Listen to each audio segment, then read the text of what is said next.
ദിവസങ്ങളായിട്ട് തിരുവനന്തപുരത്ത് ചർച്ച നടത്തിയ ഫോട്ടോസ് ഞങ്ങൾ പ്രസിദ്ധീകരിക്കും. അത് നമുക്ക് വരുമ്പോൾ ഞങ്ങൾ കാണാം. ഇലക്ഷൻ സമയമാവട്ടെ. ഈശ്വര വിശ്വാസിയായിരുന്നിട്ടുള്ള ഐഷ പോറ്റി, ഈശ്വര വിശ്വാസത്തിന്റെ പേരിൽ സത്യപ്രതിജ്ഞ ചെയ്ത ഐഷ പോറ്റി പിന്നീട് നിരീശ്വരവാദിയാക്കിയ പാർട്ടിയാണ് കമ്മ്യൂണിസ്റ്റ് പാർട്ടി. ഐഷ പോറ്റി ചർച്ച നടത്തി ഷാൾ സ്വീകരിച്ചിട്ടുള്ള ഫോട്ടോ വരുന്ന 2 ഇലക്ഷൻ ടൈമിൽ ഞങ്ങൾ പ്രസിദ്ധീകരിക്കാം. BJP ആയിട്ട് ചർച്ച നടത്തിയോ ഇല്ലയോ എന്നൊക്കെ ആയമ്മ പറയേണ്ടി വരും. അതിനുള്ള പ്രൂഫ് ഞങ്ങളുടെ കുറിച്ചുണ്ട്, ഞങ്ങൾ പറയാം. അത് അലസ്യ കാര്യങ്ങളൊക്കെ ഇനി ചത്ത കുഞ്ഞിന്റെ ജാതകം വായിച്ചിട്ട് കാര്യമില്ല. നമുക്ക് ഫോട്ടോ ഇറക്കാം ഇത് എവിടെയാണ് ചർച്ച നടത്തിയെന്ന്. നമസ്കാരം, ഞാൻ അഡ്വക്കേറ്റ് നെൽസൺ തോമസ്. കഴിഞ്ഞ ദിവസം ഒരു യൂട്യൂബ് ചാനലിലൂടെ കണ്ട ഒരു വാർത്തയുടെ അടിസ്ഥാനത്തിലാണ് ഈ ലൈവ് ചെയ്യുന്നത്.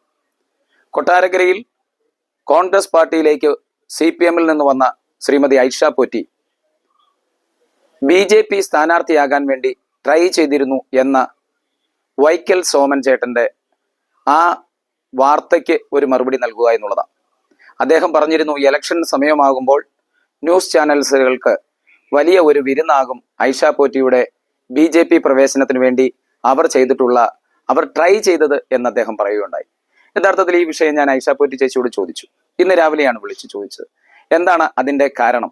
എന്താണ് അങ്ങനെ ഒരു സംഭവം JJP പാർട്ടിയുമായി ചേർന്ന് പ്രവർത്തിക്കാൻ തീരുമാനിച്ചിരുന്നോ, അല്ലെങ്കിൽ അത്തരത്തിലൊരു ആഗ്രഹം ചേച്ചി പ്രകടിപ്പിച്ചിരുന്നോ എന്നൊക്കെ ചോദിച്ചു.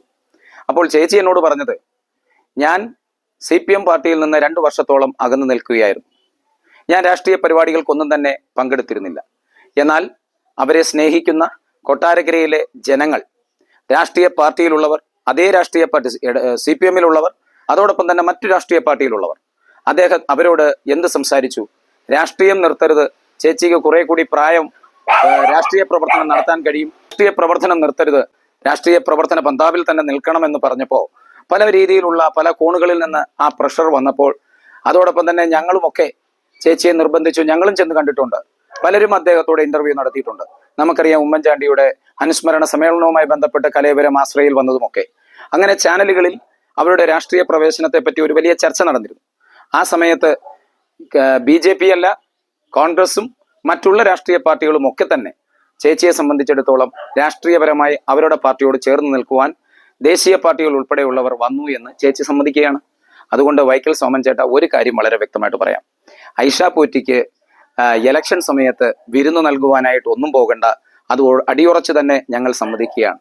എന്നാൽ ഷാൾ ഇടാൻ പോയില്ല. ഷാൾ ഇട്ട ഫോട്ടോ കാണിക്കാമോ എന്ന് ചേച്ചി അവരോട് ചോദിക്കണമെന്ന് എന്നോട് പറഞ്ഞു.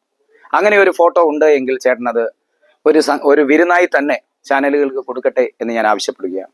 പക്ഷേ പല ആൾക്കാരും വന്ന് കണ്ടു. അതിൽ BJP-ക്കാരുമുണ്ട്, മറ്റുള്ള പാർട്ടിക്കാരും ഉണ്ടായിരുന്നു. ഞങ്ങളും ചർച്ച ചെയ്തു, ഞാനും ചർച്ച ചെയ്തു.